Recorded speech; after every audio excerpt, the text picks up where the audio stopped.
ಹರಿ ಓಂ ಸುಪ್ರಭಾತಂ.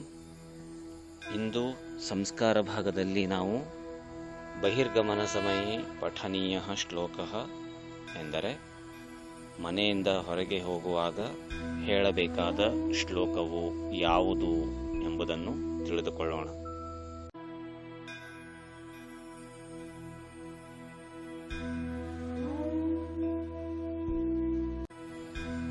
ಶ್ಲೋಕವು ಹೀಗಿದೆ: ಅಗ್ರತೋ ನಾರಸಿಂಹಶ್ಚ ಪೃಷ್ಠತೋ ಗೋಪಿನಂದನಃ ಉಭಯೋಃ ಪಾರ್ಶ್ವಯೋರಾಸ್ಥಾಂ ಸಶರೋ ರಾಮಲಕ್ಷ್ಮಣೋ. ಶ್ಲೋಕಾರ್ಥವು ಹೀಗಿದೆ: ನನ್ನ ಮುಂದೆ ನರಸಿಂಹದೇವರು, ಹಿಂದೆ ಗೋಪಿನಂದನ ಹಾಗೂ ಬಲ ಎಡ ಎರಡೂ ಪಾರ್ಶ್ವಗಳಲ್ಲಿ ಬಿಲ್ಲು ಬಾಣ ಸಹಿತರಾದ ಶ್ರೀರಾಮಲಕ್ಷ್ಮಣರು ನನ್ನನ್ನು ರಕ್ಷಿಸಲಿ. ಈ ಶ್ಲೋಕವನ್ನು ಪಠಿಸಿದರೆ ನಮಗೆ ಹೊರಗೆ ಯಾವುದೇ ಅನಾಹುತಗಳು ಸಂಭವಿಸುವುದಿಲ್ಲವೇ ಎಂಬ ನಕಾರಾತ್ಮಕ ಚಿಂತನೆಯು ಸಲ್ಲದು.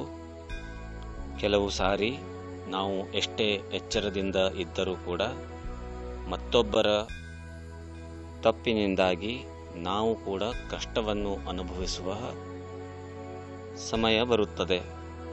ಕೆಲವು ಬಾರಿ ದೈವಿ ಶಕ್ತಿಯಿಂದ ಅನೇಕ ವಿಸ್ಮಯಗಳು ಸಂಭವಿಸುತ್ತವೆ.